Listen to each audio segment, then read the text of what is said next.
दोस्तों नमस्कार। स्वागत है आप सभी लोगों का आपके इस ऑनलाइन यूट्यूब चैनल में। दोस्तों अपन पोस्ट ग्रेजुएशन की आज थर्ड यूनिट स्टार्ट कर रहे हैं। 2 यूनिट अपन ने कंप्लीट कर ली हैं, क्वांटम फिजिक्स और classical mechanics and mathematical physics complete हो गई हैं। उनके न्यूमेरिकल प्रॉब्लम भी अपन ने कर लिए हैं और आज अपन तीसरी यूनिट जो अपने आरपीएससी फर्स्ट ग्रेड में सेकंड यूनिट दे रखी है और वैसे अपन तीसरा पोर्शन स्टार्ट कर रहे हैं। तीसरा और वैसे अपने आरपीएससी के सिलेबस में दूसरे नंबर का पॉइंट है ये इलेक्ट्रिसिटी एंड मैग्नेटिज्म। अपनी यूनिट का नाम है electricity and magnetism. Electricity and magnetism ये जो पोर्शन है दोस्तों ये इलेक्ट्रोडायनेमिक्स किसका भाग है? इलेक्ट्रोडायनेमिक्स का पोर्शन है। ईडी जिसे अपन कहते हैं उसका ये पोर्शन है और इसमें पोर्शन में पहला जो टॉपिक जो अपने आरपीएससी की फर्स्ट ग्रेड के सिलेबस में है उस टॉपिक का नाम है दोस्तों radiation from moving charges. Radiation from moving charge radiation from moving charge and radiation from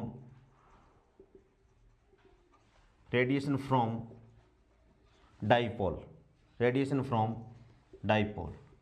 dipole में दो तरह के डाइपोल हैं, दोनों अपन स्टडी करेंगे। एक तो इलेक्ट्रिक डाइपोल और दूसरा दोस्तों क्या है? Magnetic dipole.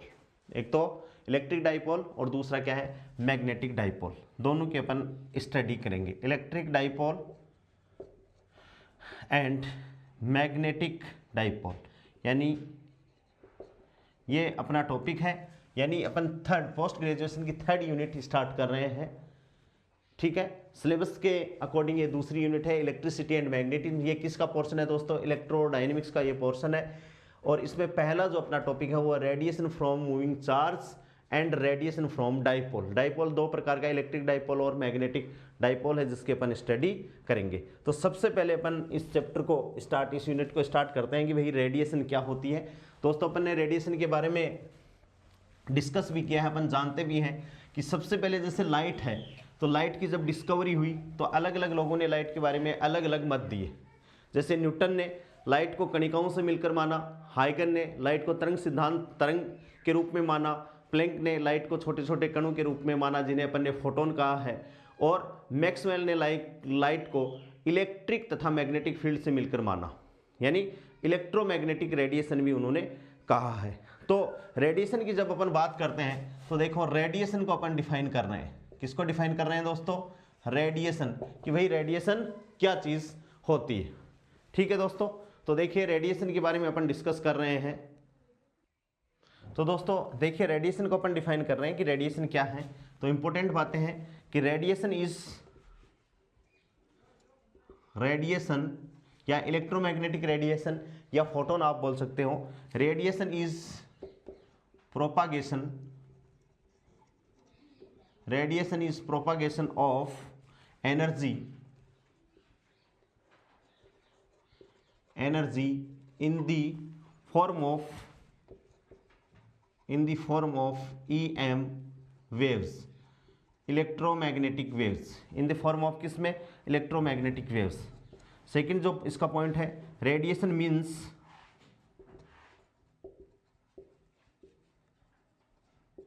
Means EM wave और फोटोन, या तो EM वेव बोल दो या फोटोन बोल दो। और आप जानते हो फोटोन को अपन क्या कहते हैं? Quanta of light. ठीक है, नेक्स्ट थर्ड पॉइंट है, इंपॉर्टेंट है, for a stationary charge,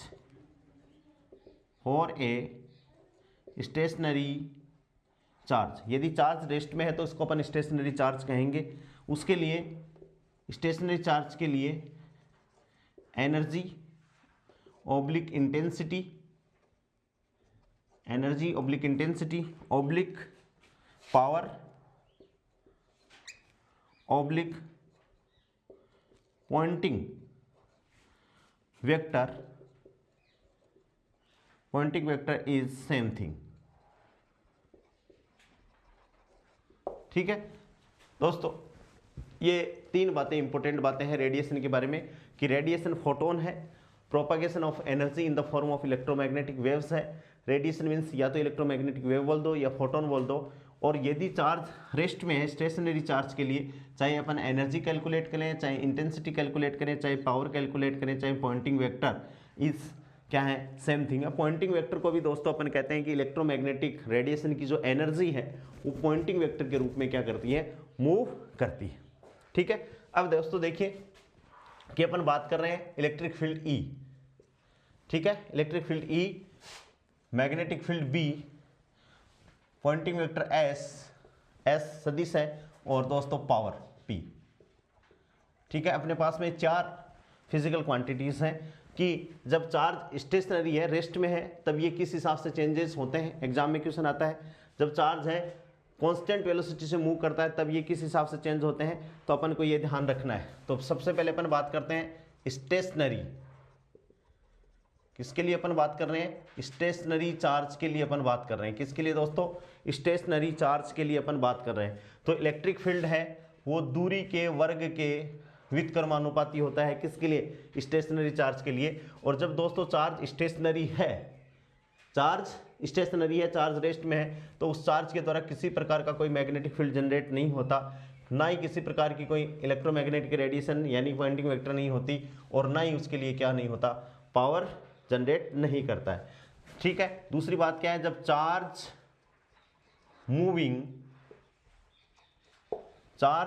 moving with constant velocity, charge moving with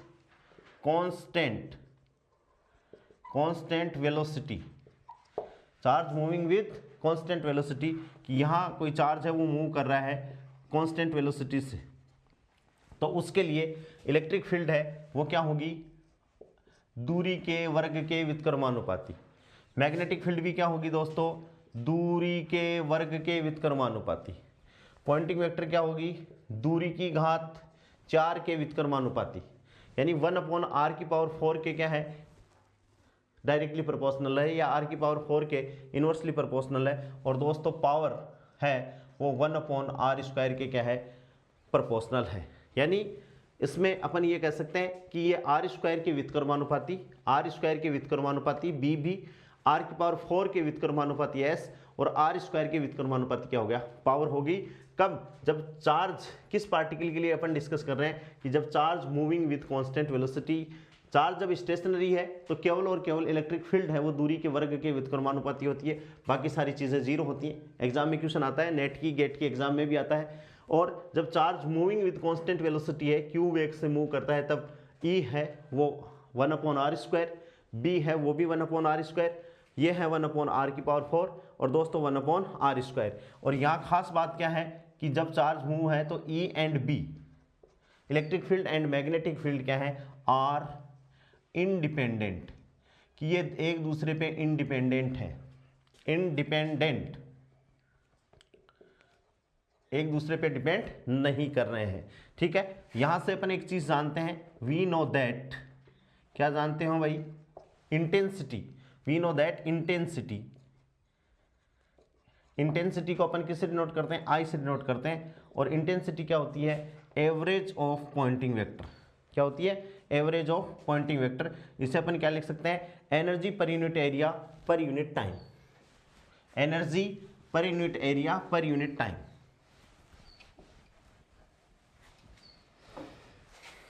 इसे अपन लिखेंगे एनर्जी पर यूनिट एरिया पर unit time.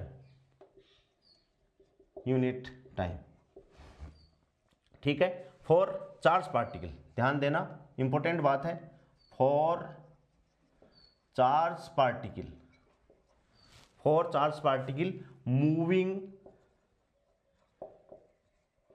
Particle moving with velocity, moving with constant velocity, moving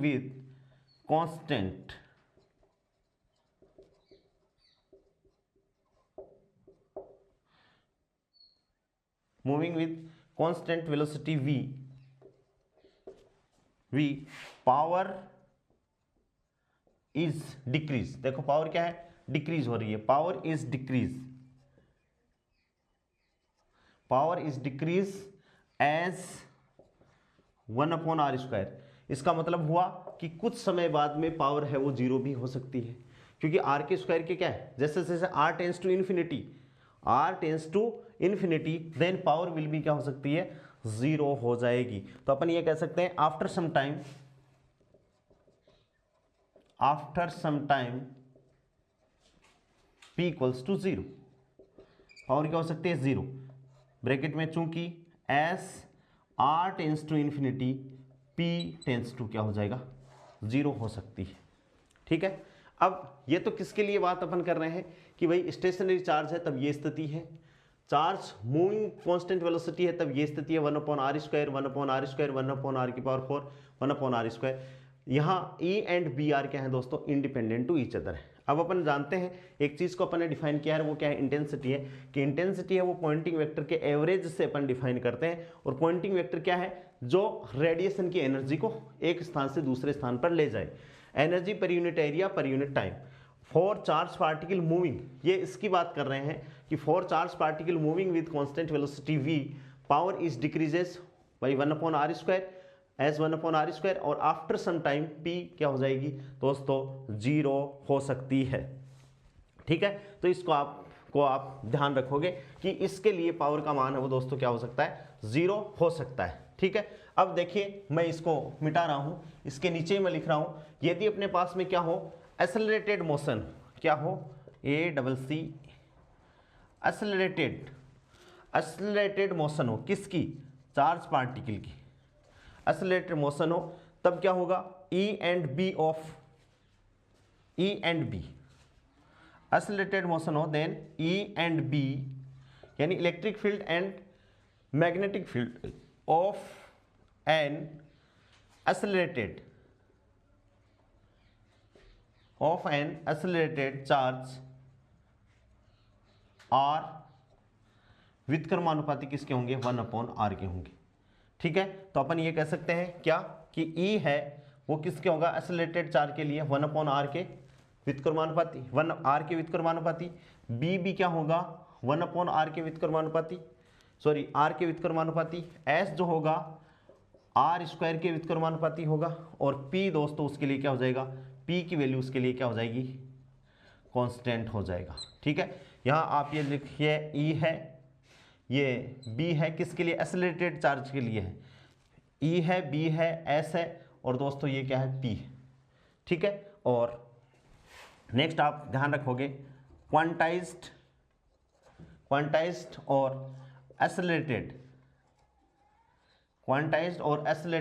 motion की जब अपन बात करेंगे, क्वांटाइज्ड और एक्सेलरेटेड मोशन की जब अपन बात करेंगे, तो magnitude of E and B, या electric field and magnetic field किसके व्युत्क्रमानुपाती होंगे, R के व्युत्क्रमानुपाती होंगे। इस बात को दोस्तों अपन ध्यान में रखेंगे। तो अपने लिए देखो स्टेशनरी चार्ज के लिए ये पैरामीटर बहुत इंपॉर्टेंट है, ये पूछते हैं एग्जाम में। ठीक है, charge moving with constant velocity, ये बहुत इंपॉर्टेंट बात है, ये पूछी जाती है एग्जाम में। ठीक है, और एक्सेलरेटेड आपके पास में चार्ज है, तो इसके लिए देखो E किस हिसाब से परिवर्तित हो रहा है, B किसके हिसाब से, ये बहुत इंपॉर्टेंट है। और जब क्वांटाइज और एक्सेलरेटेड चार्ज है तो एक ही बात होगी, E है वो R के व्युत्क्रमानुपाती, B है वो B क्या है, R के व्युत्क्रमानुपाती है। यहाँ दोस्तों 1/r तो क्या है, E के समानुपाती है, लेकिन R है वो E के व्युत्क्रमानुपाती है। इस बात को आप ध्यान में रखोगे। ठीक है, समझ में आ गई। तो कई बार तो अपनी किस्मत यदि अच्छी है तो यहीं से अपना ये क्वेश्चन आ जाता है कि भाई charge moving with velocity constant velocity v, तो उसका पॉइंटिंग वेक्टर है वो दूरी के किस हिसाब से परिवर्तित होगा, तो दूरी की घात 4 के हिसाब से क्या होगा दोस्तों, वो परिवर्तित होगा। ठीक है, अब देखिए अपन क्या बात, नेक्स्ट बात अपन करते हैं, समझ में आ गई। हाँ, अब देखो चार्ज पार्टिकल के लिए क्या है, पावर क्या है, कांस्टेंट है। तो अपन क्या कहें, बात अपने लिए इंपॉर्टेंट बात क्या होगी कि इलेक्ट्रोमैग्नेटिक वेव, जैसे अपन बात करें सिंपल कि देख दोस्तों, देखें कि ये एक सर्कल है और ये कोई दूसरा सर्कल है। ठीक है, और यहाँ से ये सन है, और इस सन से रेडिएशन अपने पास में आ रही है, एक पॉइंट P1 पे आ रही है, इसी सर्कल से, और एक दूसरा अपने पास में पॉइंट है P2, उस पे आ रही है पावर। ये रेडियस इसकी R हो सकती है, उसकी कुछ भी रेडिएशन यानी R से अलग होगी। ठीक है, दो अपन ने सर्कल प्लॉट कर दिए, किसके लिए? सन के लिए दोस्तों अपन ने सर्कल प्लॉट कर दिए। ठीक है, तो अपन क्या कह सकते हैं, यहां से देखें, EM वेव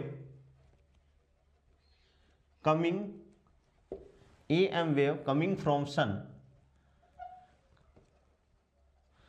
फ्रॉम सन, यानी E 1/r और B 1/r। ठीक है, बोथ स्पीयर, यानी ये यहां से देखिए, ये तीसरा पोर्शन हो गया कि भाई S है वो क्या है, 1/r² के प्रोपोर्शनल है, और P क्या है इसके लिए, कांस्टेंट है। तो electromagnetic wave coming from sun, उनके लिए इलेक्ट्रिक फील्ड, और ये होगी बोथ स्पीयर, ये दोनों स्पीयर हैं, both sphere have same power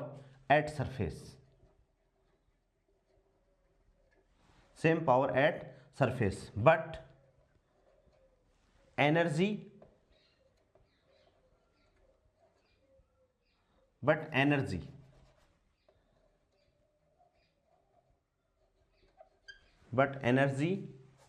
पर यूनिट एरिया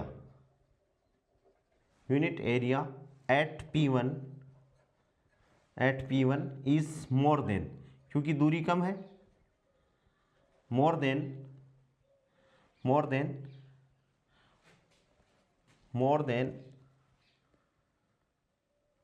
एनर्जी पर unit area from P2। Power तो सेम होगी, लेकिन एनर्जी पर यूनिट एरिया है वो P1 के लिए तो क्या होगा दोस्तों, ज्यादा होगा, और P2 के लिए कम होगा। ठीक है, बट पावर इज कांस्टेंट। क्यों कांस्टेंट है? Power is constant independent on R या फ्रॉम R। पावर कांस्टेंट है, क्यों है? क्योंकि पावर है वो कांस्टेंट है, R पे डिपेंड नहीं करता है, इसलिए पावर तो इसके लिए क्या है, सेम है दोनों स्पीयर के लिए, लेकिन एनर्जी पर यूनिट एरिया, P1 की रेडियस कम है, और P1 की रेडियस कम है तो देखो S है वो किस पे डिपेंड कर रहा है, S है 1/r² पे डिपेंड कर रहा है, यही है एनर्जी पर यूनिट एरिया, यूनिट टाइम है, पॉइंटिंग वेक्टर है। तो जैसे ही R की वैल्यू कम है, R की वैल्यू कम होगी तो S की वैल्यू ज़्यादा होगी, और R की वैल्यू ज़्यादा होगी तो S की वैल्यू क्या होगी दोस्तों, कम होगी। तो यहाँ से देखिए P2 की रेडियस ज़्यादा है, P1 की रेडियस कम है, तो P1 के लिए ये ज़्यादा होगा, एनर्जी पर unit area at P1 is मोर, और P2 पे इसकी वैल्यू क्या होगी दोस्तों, कम होगी। इस बात को अपन को ध्यान में रखना है। ठीक है, तो ये जो अपन ने पॉइंट लगाए हैं, 1 पॉइंट, 2 पॉइंट, 3 पॉइंट जो मिटा दिया मैंने, ये तीनों पॉइंट आपके एग्जाम के पॉइंट ऑफ व्यू से बहुत इंपॉर्टेंट है। ठीक है, अब अपन आगे बात करते हैं, आगे चर्चा करते हैं। इतनी बात समझ में आ गई होगी।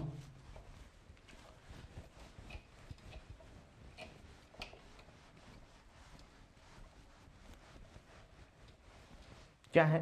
हाँ, पावर, नेक्स्ट बात है, power decreases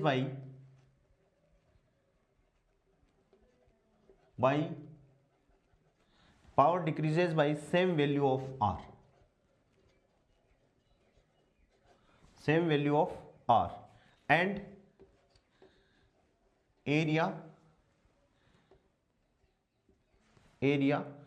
is increases. Power तो क्या है कि दूर जा रही है तो पावर तो कम हो रही है, लेकिन एरिया क्या हो रहा है, बढ़ रहा है, बाय द सेम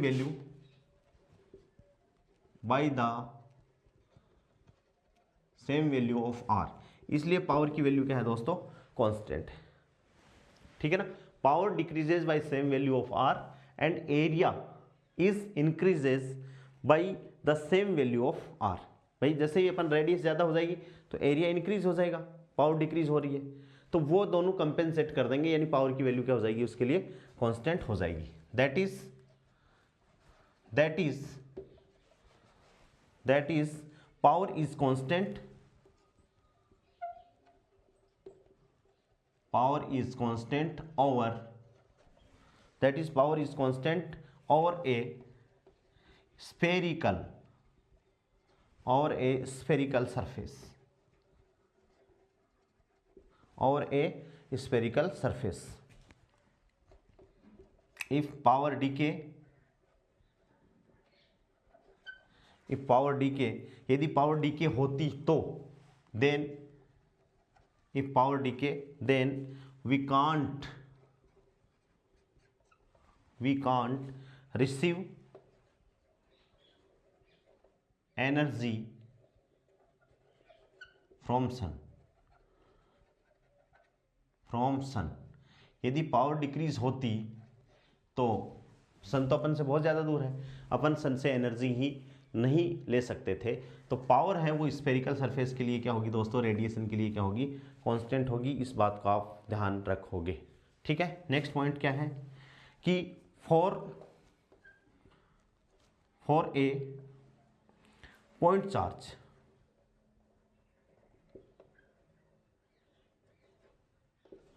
ठीक है, comma dipole, comma quadrupole, dipole comma quadrupole, accelerated part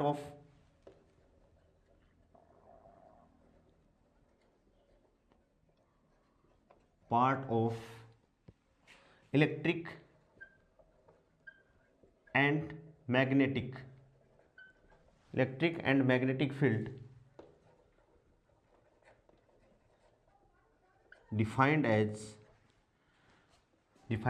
ध्यान रखेंगे अपन EA 1/r, आर के व्युत्क्रमानुपाती है, BA 1/r, S है वो 1/r², और दोस्तों P कांस्टेंट, P का वैल्यू क्या होगी, कांस्टेंट होगी, और a given surface, P constant over a given surface. ये आप ध्यान में रखोगे कि चाहे पॉइंट चार्ज हो, चाहे डाइपोल हो, चाहे क्वाड्रापोल हो, चाहे एक्सेलेरेटेड पार्टिकल हो, उसके लिए electric field and magnetic field तो कैसे चेंज होंगे, ऐसे चेंज होंगे। पॉइंटिंग वेक्टर है ऐसे चेंज होगी, P है उसके लिए क्या होगी दोस्तों, कांस्टेंट होगी। यहाँ से अपना मैक्सिमम बहुत बार नेट में और गेट में क्वेश्चन आए, ठीक है। तो यहाँ से आप इस चीज़ को ध्यान रखोगे। अब अपन बात करते हैं इलेक्ट्रिक डाइपोल रेडिएशन की। क्या करते हैं, इलेक्ट्रिक डाइपोल रेडिएशन। हाँ, electric dipole radiation, electric dipole radiation. देखो डाइपोल आप जानते हो, अपन एक डायग्राम बना रहे हैं, ये y एक्सिस या z एक्सिस, और यहाँ से ये y एक्सिस, क्या बना दी अपन ने, y एक्सिस बना दी। और इस z एक्सिस पे अपन कोई डाइपोल रख रहे हैं, ये प्लस q। डाइपोल आप जानते हो, दो समान परिमाण तथा विपरीत प्रकृति के आवेश एक दूसरे से कुछ दूरी पर रखे हुए हों तो वो इलेक्ट्रिक डाइपोल का निर्माण करते हैं। ये क्या हो गया, d हो गया, ठीक है दोस्तों। ये दोनों के बीच की दूरी क्या है, d, ठीक है। और ये जो तीसरी एक्सिस है ये अपन मान लेते हैं दैट इज x एक्सिस, ठीक है। तो ये x हो गया, ये मूल बिंदु O मान सकते हैं, या मिड पॉइंट ऑफ इस डाइपोल को बीच में मान सकते हैं। और इस डाइपोल से यहाँ पर कोई पॉइंट P है, क्या पॉइंट P, और इस पॉइंट P के जो पोटेंशियल है वो R पे भी डिपेंड कर रहा है और T पे भी डिपेंड कर रहा है, ठीक है दोस्तों। समझ में आ गई। और ये जो दूरी है वो R है। डायग्राम समझ में आ गया कि इलेक्ट्रिक डाइपोल है, ये डाइपोल है, z एक्सिस पे है, ये y एक्सिस है, और ये x एक्सिस है। और मूल बिंदु O से P दूरी पर कोई पार्टिकल या किसी भी अपन स्टडी, अपनी प्रॉब्लम की स्टडी कर रहे हैं जिसका पोटेंशियल क्या है v, और वो दूरी पे भी निर्भर कर रहा है और t पे भी निर्भर कर रहा है, ठीक है। इस बात को अपन डायग्राम से समझ रखें, ठीक है। अब देखिए अपन बात कर रहे हैं, consider an electric dipole along z axis, consider an electric dipole, फॉर्मूले डायरेक्ट ही लिखूंगा,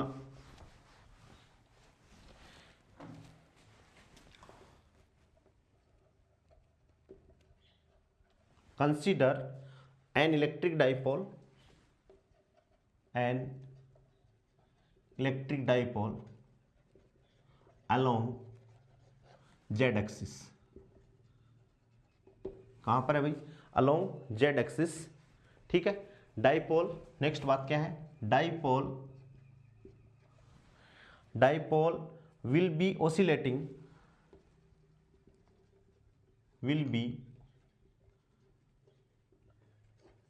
dipole will be oscillating if q is function of time t। यदि q जो आवेश है, if q is function of time t, dipole will be oscillating। कब oscillate करेगा? if q is function of time t। ठीक है, important बात होगी, if q is function of time t। ठीक है, नेक्स्ट बात क्या है? If q is not a function of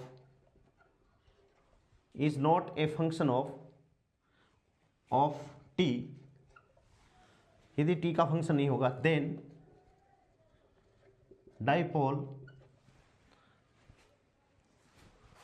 dipole will be static। हाँ तो दोस्तों, dipole will be oscillating if q is function of time t, और if q is not a function of t, या q does not depend upon time t, then dipole will be static। dipole will be static and radiation will not emit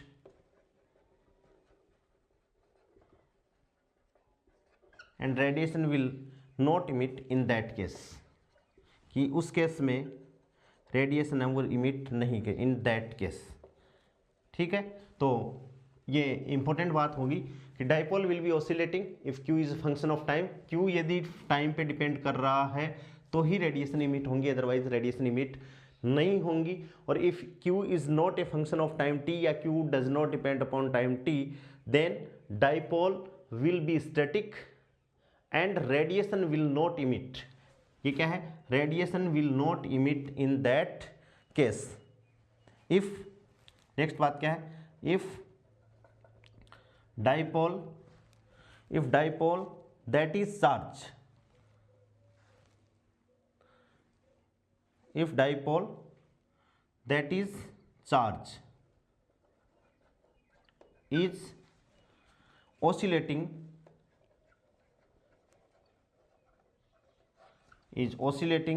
with frequency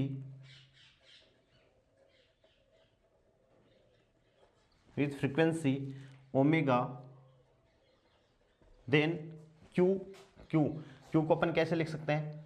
omega frequency से oscillate कर रहा है तो QT, यानी charge है वो T पे डिपेंडेंट है, और फ्रीक्वेंसी ओमेगा से मूव कर रहा है, ऑसिलेट कर रहा है, तो ये क्या हो जाएगा? Q0 cos omega T। समीकरण नंबर 1 अपन इसको कह देंगे। ठीक है, इट्स डाइपोल मोमेंट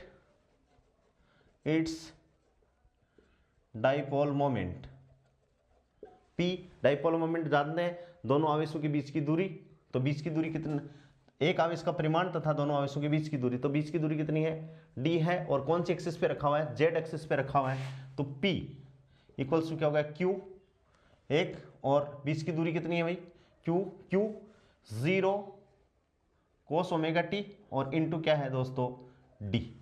ठीक है, तो ये क्या हो जाएगा? सदिश रूप में इसको लिखेंगे तो Q0d क्या होगा? Q0d cos ओमेगा t और z कैप, ये अपना क्या हो जाएगा? डाइपोल मोमेंट हो जाएगा।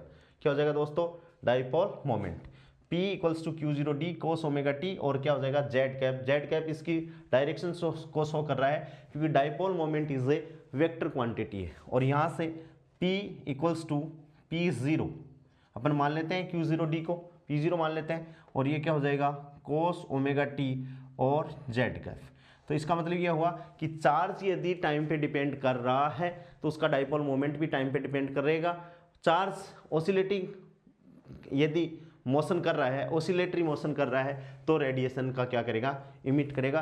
तो डाइपोल अपने पास में क्या हो गया, P equals to P0 cos omega t z cap and frequency of oscillation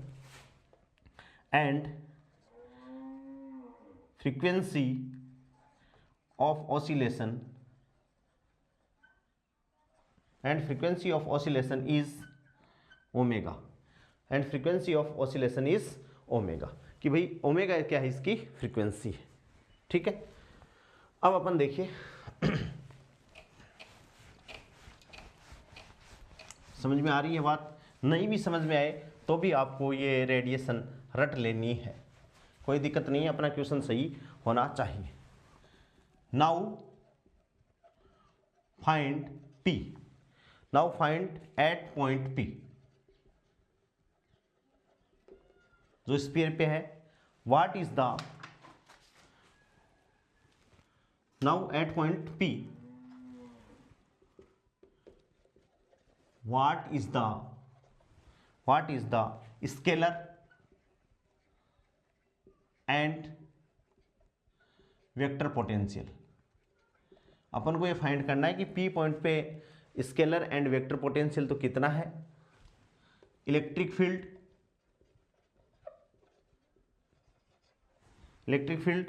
and magnetic field कितना है।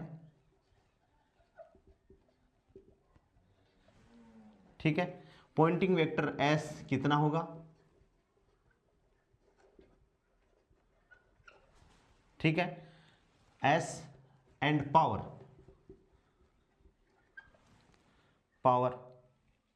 Radiated by the dipole.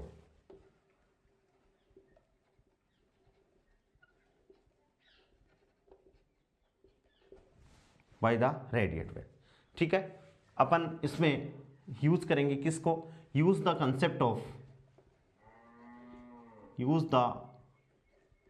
Concept of retarded time, retarded time. ठीक है, और रिटार्टेड टाइम क्या है, T R, retarded T minus are upon C. दोस्तों देखिए, T समय है, कुछ घटनाएं पीछे से चलती आ रही हैं और उनको अपन ने कुछ समय बाद में ऑब्जर्व किया, तो रिटार्डेशन ऑफ टाइम क्या है, ये t minus are upon c. आर दूरी है और सी वेग है, तो समय बराबर दूरी बट्टा चाल, दूरी बट्टा चाल है, क्योंकि रेडिएशन है तो उसका वेग कितना होगा, रेडिएशन का वेग सी होगा। यदि आर दूरी वो ट्रेवल करती हैं तो टी आर इक्वल्स टू, यानी retardation time equals to T minus are upon C की कंसेप्ट को अपन को ध्यान में रखना है। और ये इक्वेशन भी आपको ध्यान में रखनी है, ये भी कई बार पूछा जाता है, बीच में प्लस का निशान दे दिया जाता है, प्लस माइनस दोनों निशान दे दिया जाता है, या r upon c upon r कर दिया जाता है। इस हिसाब से अपन को याद रखना है, ये रिटार्डेशन टाइम की कंसेप्ट है। ठीक है, नेक्स्ट पॉइंट क्या है, दी changes in dipole, the changes in the dipole at time t will happen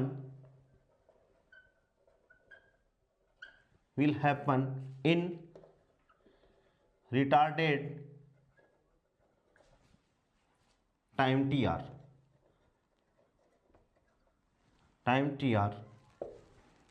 we have to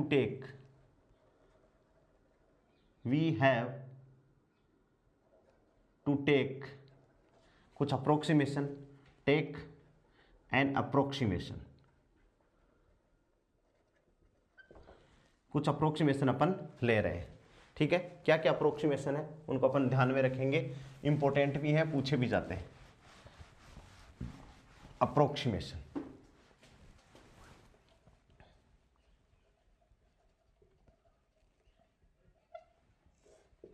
approximation क्या है, P का मतलब है power, P is at a far distance,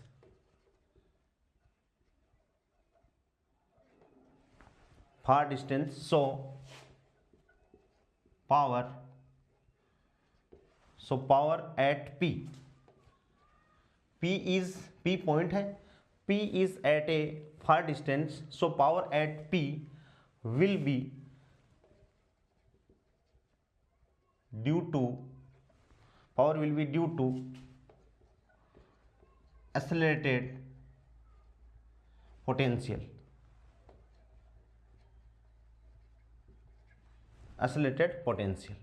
जब अपन E की बात करें कि भाई कुल E है, तो देखो E S का मतलब है स्टैटिक चार्ज के कारण, प्लस EV यदि कोई मूव कर रहा है तो उसके कारण, और दोस्तों EA एक्सेलरेटेड चार्ज के कारण भी इलेक्ट्रिक फील्ड हो सकता है। यानी ये क्या है, स्टैटिक इलेक्ट्रिक फील्ड, यानी ये क्या है, वेलोसिटी,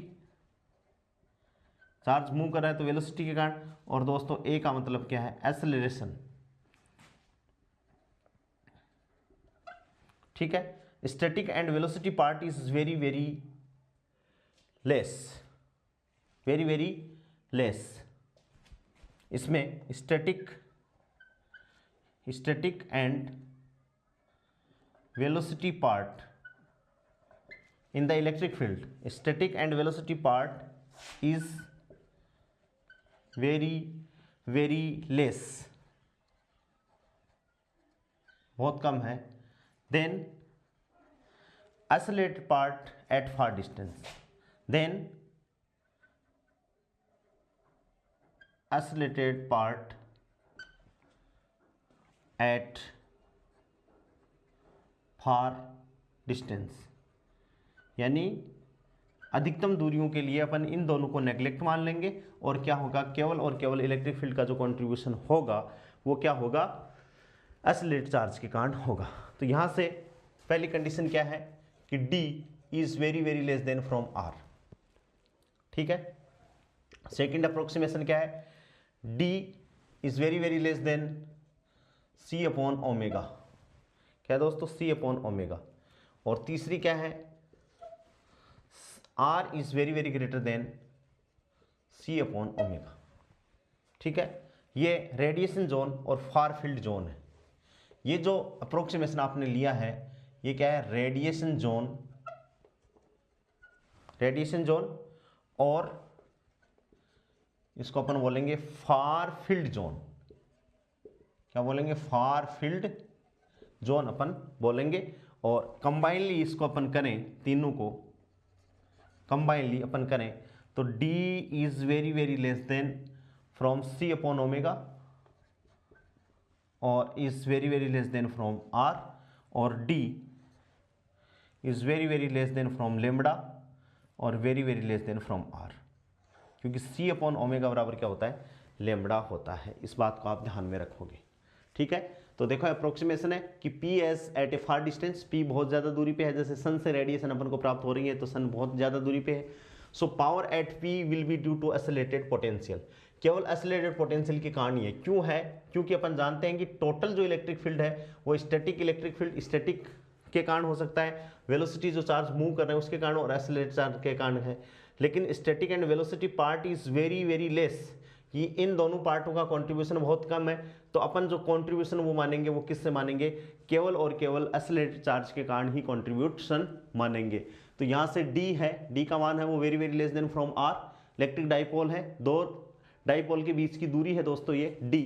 जो रेडिएशन जो डिस्टेंस है वहाँ से very very less than from R।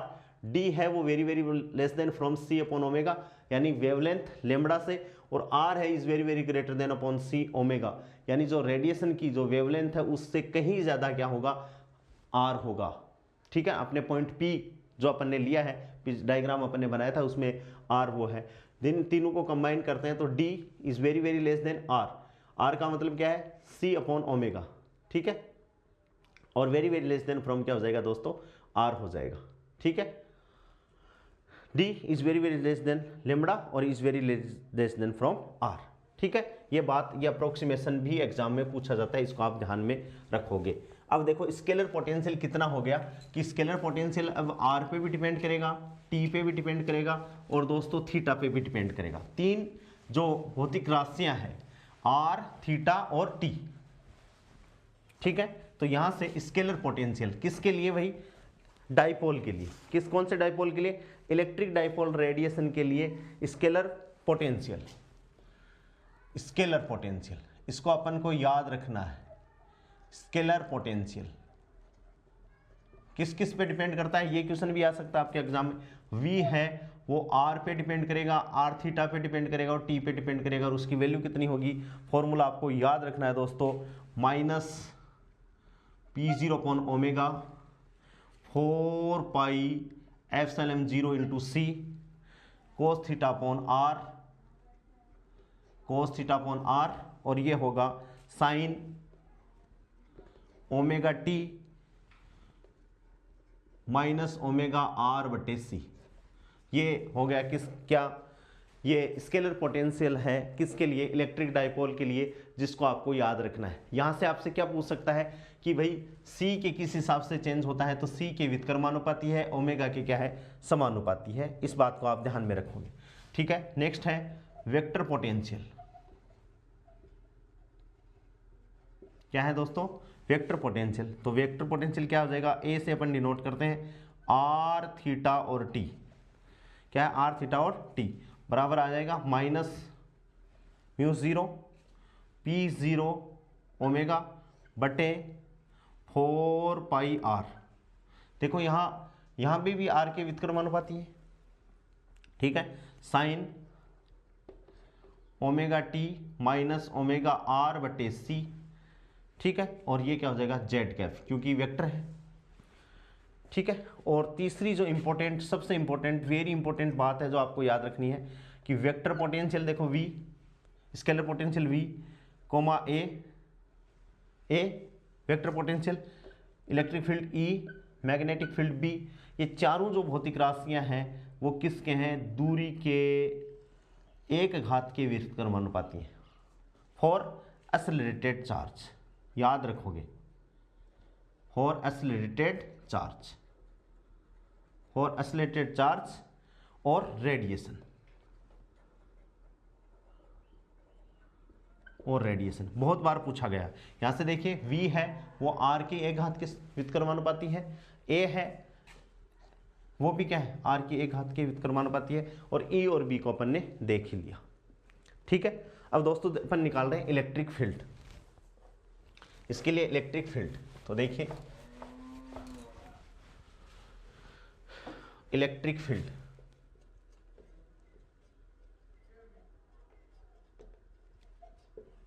Electrodynamics की इक्वेशन क्या है? Relation between electric field and vector and scalar potential. तो E बराबर क्या है? ये इक्वेशन भी इंपॉर्टेंट है, ये भी आपको याद रखनी है, minus del V minus del A upon del t. क्या है? इलेक्ट्रिक फील्ड को अपन वेक्टर और स्केलर पोटेंशियल के रूप में ऐसे लिखते हैं, E बराबर minus del V minus del A upon del t. जैसे इसको रख कर वेक्टर और स्केलर पोटेंशियल को रख कर ये वेक्टर V हो गया वेक्टर पोटेंशियल, ये स्केलर पोटेंशियल A हो गया, दोनों को रखकर अपन कैलकुलेट करते हैं तो अपने पास में इलेक्ट्रिक फील्ड क्या आती है दोस्तों? Minus mu 0 P 0 omega square बटे 4 पाई, ठीक है, साइन थीटा अपॉन आर, ठीक है, cos omega T minus omega R upon C, और थीटा कैप। क्या आ जाएगा? थीटा कैप, ठीक है भाई।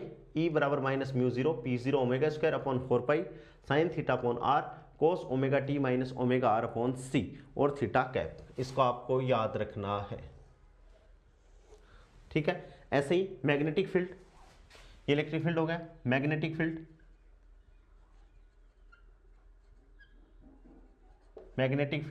इसमें देखो मैग्नेटिक फील्ड की अपन बात करें तो B बराबर क्या है? डेल क्रॉस ए। B बराबर क्या है? डेल क्रॉस ए क्या है? वेक्टर पोटेंशियल से ये आ जाएगा, तो B बराबर क्या आ जाएगा अपने पास में? B की वैल्यू भी ध्यान में रखेंगे, minus mu 0 P 0 omega square 4 pi C, ठीक है, साइन थीटा अपॉन आर और cos omega T minus omega R upon C और फाई कैफ। क्या दोस्तों? Phi cap. इसको आप याद रखोगे।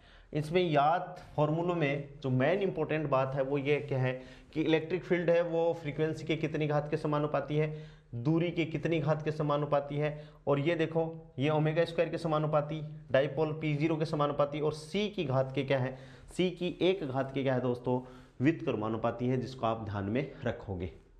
ठीक है, ये फॉर्मूले में जो लिख रहा हूँ डेरिवेशन अपने कोई काम का नहीं है, अपन कंपटीशन की तैयारी कर रहे हैं। Vector potential sorry scalar potential, vector potential, electric field, magnetic field, ठीक है ना। और ये बात अपन किसके लिए कर रहे हैं? इलेक्ट्रिक डाइपोल के लिए कर रहे हैं जो टाइम पे डिपेंडेंट है। ठीक है, अब अपने पास में E आ गया और B आ गया, तो अब अपने पास में पॉइंटिंग वेक्टर कितना आएगा? ये भी तो इंपॉर्टेंट बात है कि भाई Poynting radius and electromagnetic radiation की एनर्जी को शो कर रहा है। तो नेक्स्ट अपनी बात है पॉइंटिंग वेक्टर। क्या है दोस्तों? Poynting vector. और पॉइंटिंग वेक्टर अपन जानते हैं, क्या जानते हैं? यहां से देखो B इज अलोंग, B की डायरेक्शन किधर है भाई? B along phi cap, B is along phi cap, E is along theta cap, theta cap की डायरेक्शन में है। E तो किधर है? थीटा कैप की डायरेक्शन में। B किधर है? फाई कैप की डायरेक्शन में। So S is Poynting vector है, S इज किधर होगा भाई? S इज अलोंग, क्योंकि S बराबर क्या होता है? E क्रॉस B, तो S is along theta cap cross phi cap बराबर क्या हो जाएगा? R cap. किधर है? R कैप की डायरेक्शन में क्या होगा? S होगा। इस बात को ध्यान रखेंगे। और S का फॉर्मूला क्या होता है? E क्रॉस B बटे म्यू 0। ठीक है, E cross B upon mu 0। और जैसे इसको सोल्व करेंगे, ये इंपॉर्टेंट फॉर्मूला इस पे क्वेश्चन आता है, S equals to mu 0 plus हो जाएगा P0 स्क्वायर ओमेगा की पावर 4 बटे 16 pi square C sine square theta बटे R स्क्वायर और cos square omega T minus omega R upon C और आर कैप। ठीक है, आर कैप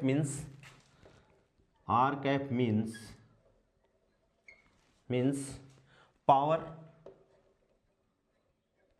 पावर यानी एनर्जी इज गोइंग आउट कि बाहर जा रही है। ठीक है, ये अपन ने पॉइंटिंग वेक्टर कैलकुलेट कर लिया। और अब अपन किसको कैलकुलेशन कर रहे हैं? इंटेंसिटी को।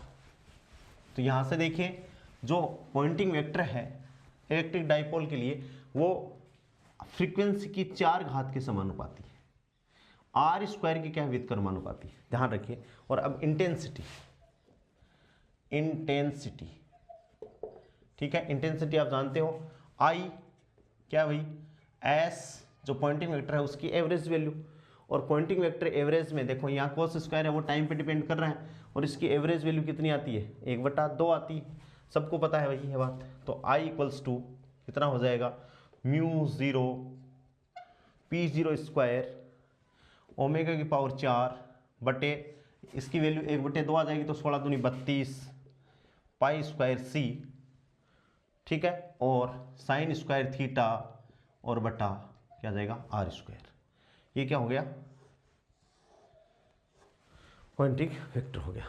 ठीक है, यहां से इंपॉर्टेंट बात क्या है? If P is along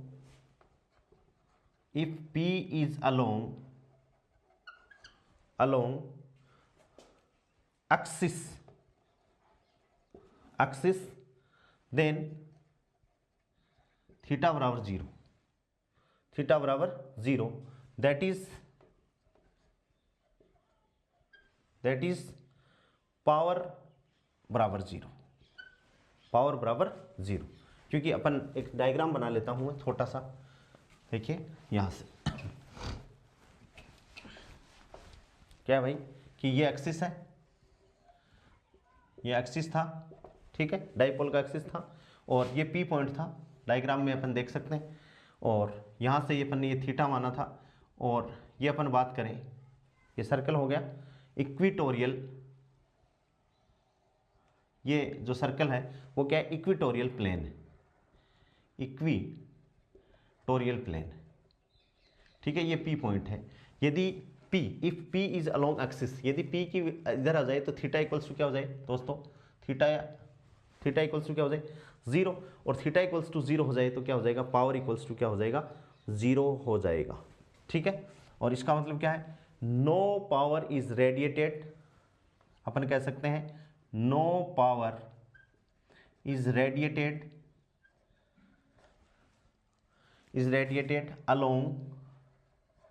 along axis of dipole। भाई थीटा बराबर 0 रखोगे तो साइन 0 बराबर क्या है, 0 है, तो 0 है तो इंटेंसिटी 0, सब कुछ ही 0 हो गया, ठीक है।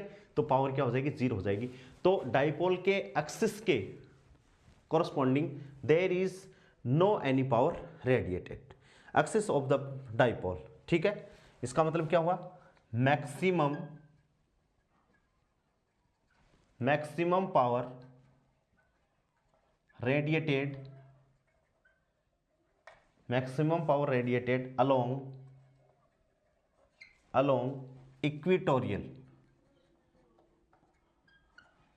Equatorial plane. इक्विटोरियल प्लेन के लिए क्या होगा दोस्तों, थीटा बराबर 90 डिग्री, और थीटा बराबर 90 डिग्री होगा तो साइन 90 डिग्री इक्वल्स टू कितना हो जाएगा, 1 हो जाएगा, और मैक्सिमम पावर क्या हो जाएगी, रेडिएटेड हो जाएगी।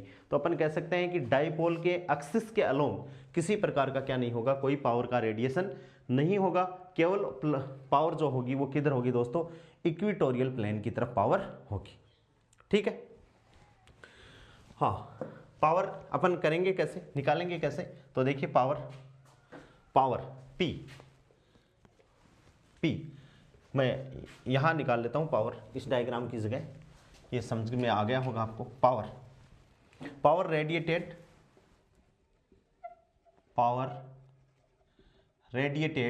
ओवर द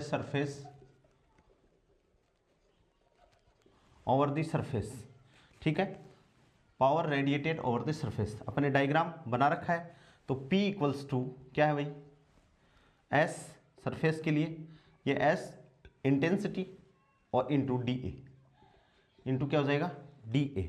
तो P इक्वल्स टू इंटेंसिटी आप जान रहे हो, ये रही इंटेंसिटी, जो भी चीज़ है किसके रिस्पेक्ट में, थीटा के रिस्पेक्ट में। DA बराबर क्या हो जाएगा, R square sine theta D theta D phi, अपन निकाल लेते हैं, म्यू 0 P0 स्क्वायर ओमेगा की पावर 4 बटे 32 पाई स्क्वायर C इंटीग्रेशन 0 से 2 पाई, ये हो जाएगा डी फाई, और इंटीग्रेशन 0 से पाई और DA, ठीक है, ये हो जाएगा sine cube theta D theta.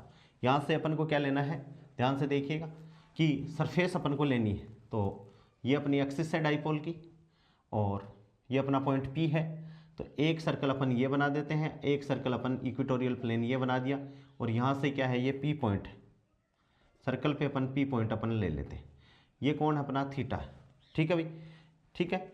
If we sketch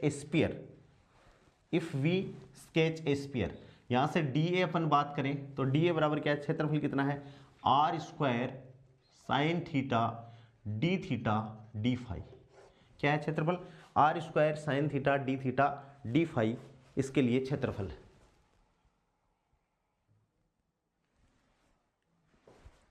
हाँ दोस्तों, तो यदि अपन क्या करें कि if we sketch a sphere then power radiated over the surface, और ये अपन ने क्या कर दिया, स्फीयर को स्केच कर दिया। ये दूरी कितनी है, R है, डाइपोल की ये एक्सिस थी, यहाँ अपन ने प्लस क्यू माना था, यहाँ माइनस क्यू माना था। यदि ये वाला पॉइंट P है इधर ले लें तो थीटा बराबर एक्सिस पे जब अपन बात करेंगे तो थीटा बराबर 0, जो अपन ने यहाँ कंसीडर किया है देखो ये थीटा बराबर 0 है तो पावर 0 होगी। और इक्वेटोरियल प्लेन का मतलब ये है, ठीक है। यहाँ से अपन अब क्या निकाल रहे हैं, पावर निकाल रहे हैं कि power radiated over the surface. तो एस डी ए सरफेस इसका एरिया हो गया r square sine theta D theta D phi हो गया। यहाँ से अपन इसको सोल्व करेंगे तो P की वैल्यू दोस्तों अपने पास में आ जाएगी म्यू 0 P0 स्क्वायर ओमेगा की पावर 4 बट्टे 12 पाई C। और इसमें पूरी की पूरी ये जो वैल्यू है दोस्तों वो क्या है, बराबर कांस्टेंट है। क्या है, कांस्टेंट है। और यहाँ से 100 अपन कैलकुलेट कर सकते हैं। कंक्लूजन क्या है कि P समानुपाती आवर्ती की पावर 4 के समानुपाती है। So power radiated of a dipole is, अपन कह सकते हैं, so power radiated of a dipole is proportional to omega की पावर 4, जो क्या है, आवर्ती है। जो क्या है, ओमेगा की पावर 4 क्या है दोस्तों, आवर्ती है। इस हिसाब से अपन ने इस कैलकुलेशन में देखा कि यदि अपन को इलेक्ट्रिक डाइपोल का क्वेश्चन सही करना है एग्जाम में तो अपन को V याद होना चाहिए, स्केलर पोटेंशियल, अपन को A याद होना चाहिए, वेक्टर पोटेंशियल, अपन को इलेक्ट्रिक फील्ड E याद होना चाहिए, अपन को मैग्नेटिक फील्ड B याद होना चाहिए दोस्तों। इसके बाद में अपन को पॉइंटिंग वेक्टर S याद होना चाहिए कि S का फॉर्मूला क्या है। उसके बाद में अपन को इंटेंसिटी याद होनी चाहिए और उसके बाद में अपन को पावर याद होनी चाहिए, ठीक है। और पावर फॉर्मूले यदि अपन याद कर लेंगे तो यहाँ से अपना क्वेश्चन है वो पूरा का पूरा अपना न्यूमेरिकल क्वेश्चन है वो सही हो जाएगा। चाहे अपनी गेट की एग्जाम हो दोस्तों, चाहे नेट की एग्जाम हो, चाहे जेस्ट की एग्जाम हो, चाहे बार्क की एग्जाम हो, तो यदि इतनी एग्जाम में ही अपन यहाँ से क्वेश्चन लगा लेंगे तो आरपीएससी का लेवल तो अपन को पता ही है कि यहाँ से बाहर आरपीएससी का क्वेश्चन नहीं आ सकता है। तो बस आप इन चीज़ों को ध्यान रखेंगे, ये फॉर्मूला बहुत इंपॉर्टेंट है। बहुत बार न्यूमेरिकल क्वेश्चन आता है कि P है जो डाइपोल मोमेंट है या power radiated of a dipole है वो किसके, आवर्ती की घात 4 के क्या होती है दोस्तों, समानुपाती होती है। और यहाँ से P1 अपॉन P2 बराबर क्या है, ओमेगा 1 की पावर 4 बटे ओमेगा 2 की पावर 4। यहाँ से अपने पास में न्यूमेरिकल क्वेश्चन भी आ सकता है, तो अपन उस न्यूमेरिकल को भी यहाँ से अपन कर सकते हैं। तो दोस्तों इस हिसाब से आज अपन ने अपनी जो पोस्ट ग्रेजुएशन है उसकी इलेक्ट्रोडायनेमिक्स यानी इलेक्ट्रिसिटी और मैग्नेटिज्म वाली जो यूनिट है उसको स्टार्ट कर दिया है। उसकी ये एक क्लास अपनी कंप्लीट हो गई है। इसको सारे लोग आप डिस्कस करोगे। फिर भी किसी बच्चे को ये लगता है कि भाई इसके डेरिवेशन है वो सर कहाँ से हैं, तो आप मेरे को कमेंट्स बॉक्स में लिख के बताइएगा, मैं उसको आपको करवा दूंगा। ठीक है, ओके।